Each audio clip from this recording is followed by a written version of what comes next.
여러분 평안하십니까? 오늘도 말씀과 함께 주님의 은혜 가운데 거하시기 바랍니다. 오늘 말씀은 예레미야 애가 2장입니다. 오늘 본문은 애가의 두 번째 노래인데요. 첫 번째 노래가 예루살렘이 당한 수치와 절망을 슬픔 가운데 묘사했다면 오늘 두 번째 노래에서는 그들이 당한 심판이 매우 혹독하다는 것과 이 모든 일들을 하나님께서 하셨다는 것을 강조하고 있습니다. 슬프다 주께서 어찌 그리 진노하사 딸 시온을 구름으로 덮으셨는가. 이스라엘의 아름다움을 하늘에서 땅에 던지셨으며 그의 진노의 날에 그의 발판을 기억하지 아니하셨도다. 2장도 1장과 마찬가지로 슬프다라는 말로 시작합니다. 자신이 당한 상황이 너무나 비참했기 때문이죠. 그것은 하나님의 진노의 결과였습니다. 하나님의 축복의 빛 가운데 거하던 시온이 이제는 하나님의 심판의 구름으로 덮였습니다. 하나님께서 그들을 땅에 던지셨고 진노의 날에 그들을 기억하지 않으셨습니다. 주께서 야곱의 모든 거처들을 삼키시고 긍휼히 여기지 아니하셨으며 노아사 딸 유다의 견고한 성체들을 허물어 땅에 엎으시고 나라와 그 지도자들을 욕되게 하셨도다.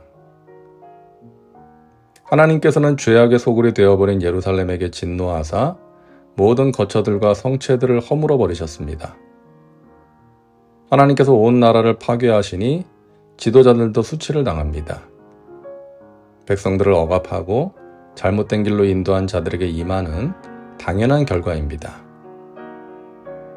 맹렬한 진노로 이스라엘의 모든 뿔을 자르셨으며 원수 앞에서 그의 오른손을 뒤로 거두어 들이시고 맹렬한 불이 사방으로 불사람같이 야곱을 불사르셨도다. 하나님께서 이스라엘의 모든 뿔을 자르셨다고 탄식합니다. 뿔은 힘과 영광을 상징하기도 하고 다윗 왕권을 상징하기도 합니다. 여기서는 유다의 왕권, 다윗 왕권이 꺾인 것을 의미한다고 보면 되겠습니다. 왕권이 무너진 유다는 적들에게 무방비 상태로 당하고 말았던 것이죠. 하나님의 도우심을 상징하는 오른손을 뒤로 거두어 들이시고 맹렬한 불에 타게 하셨습니다. 출애굽 당시의 불은 이스라엘에게는 보호막이었죠. 하나님께서는 불기둥으로 그들을 인도하셨고 그들의 대적들에게 불을 내리셨습니다. 그러나 이제는 이스라엘을 파괴하기 위해서 불을 내리신 것이죠. 하나님의 보호하심이 없으면 한순간에 이렇게 되는 것입니다. 이스라엘은 그동안 이러한 하나님의 보호하심의 은혜를 망각하고 살았던 것이죠.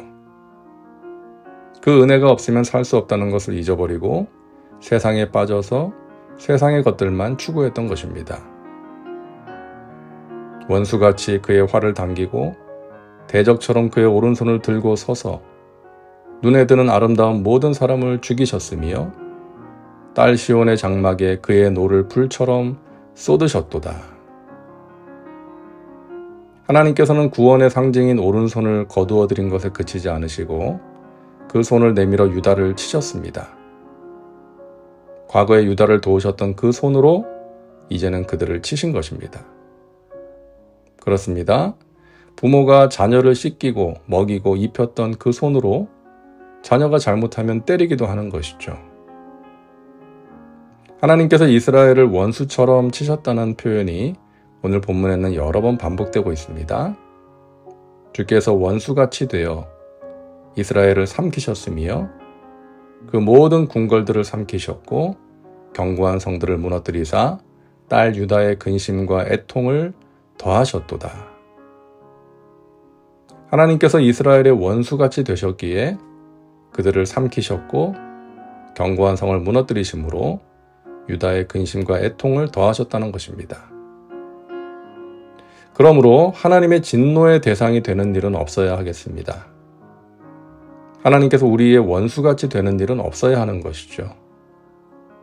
그러나 이 땅의 상황을 보면 또 사람들의 모습을 보면 하나님을 진노케 하는 일들이 많이 벌어지고 있습니다. 육체의 쾌락을 쫓아 사는 사람들, 자신의 유익을 위해서 타인에게 피해를 주는 일을 서슴지 않고 하나님께서 금하신 일들을 아무렇지 않게 행하고 그것을 합법화하려는 시도들도 일어나고 있습니다.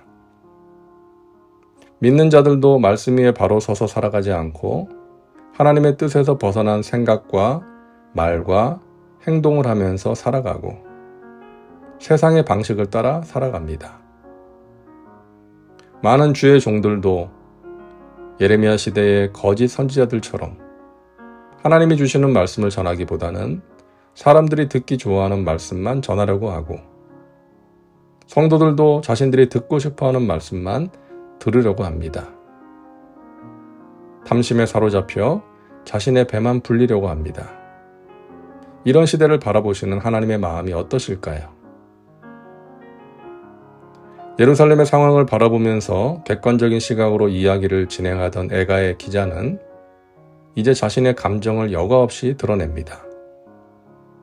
내 눈이 눈물에 상하며 내 창자가 끊어지며 내 간이 땅에 쏟아졌으니 이는 딸 내 백성이 패망하여 어린 자녀와 젖먹는 아이들이 성읍 길거리에 기절함이로다.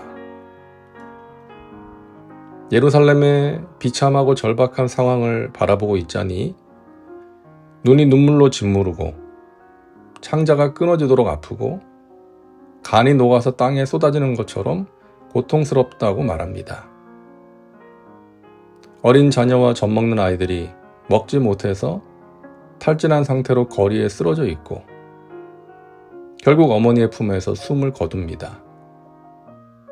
아무것도 모른 채 먹을 것이 없어 죽어가는 아이들을 보는 마음이 어떠했을까요?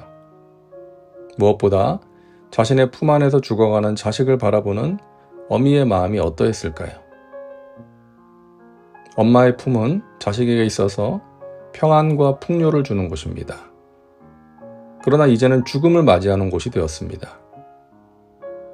죽어가는 아이에게 아무것도 해줄 수가 없어서 자신의 품 안에서 죽어가는 아이를 바라봐야만 하는 그 어머니의 심정은 이 세상에서 경험할 수 있는 가장 큰 고통이 아닐까요? 부모들이 죄를 회개하고 하나님을 찾았다면 이런 일은 없었겠죠. 결국 부모들의 반역과 죄가 아이들을 죽게 만든 것입니다. 한 사회가 죄를 지으면 가장 큰 피해를 입는 사람은 힘이 없고 연약한 아이들인 것입니다. 그러므로 부모 세대가 하나님 앞에서 잘 살아야 합니다. 바르게 살아야 합니다. 이 나라와 세상을 바르게 세워나가야 합니다. 그렇지 않으면 자녀들이 피해를 입게 되는 것입니다. 오늘도 말씀과 함께하는 우리 믿음의 식구들부터 하나님의 말씀에 귀를 기울이고 하나님께서 기뻐하시는 삶을 살아갈 때에 우리의 가정과 교회와 자녀들의 삶 가운데 하나님께서 베푸시는 은혜의 역사가 임하게 될 것입니다. 우리로 인하여 이 땅의 한 부분이 밝아지고 깨끗해지는 일들이 있기를 소망합니다. 기도합니다. 사랑과 은혜가 풍성하신 하나님, 오늘도 말씀과 함께 살게 하시니 감사합니다. 하나님의 도성인 예루살렘이 하나님의 진노로 인해 무너지는 것을 보며 이 땅과 교회를 위해 기도하게 됩니다. 우리 믿는 자들이 교만하지 않고 하나님을 경외하는 마음으로 항상 낮아져서 하나님의 은혜를 구하며 살게 하옵소서. 부모 세대가 바르게 살아가므로 자녀들에게 좋은 것들을 물려줄 수 있게 하옵소서. 예수님의 이름으로 기도하옵나이다. 아멘. 오늘도 말씀과 함께 은혜 가운데 거하시기 바랍니다. 여러분 사랑하고 축복합니다.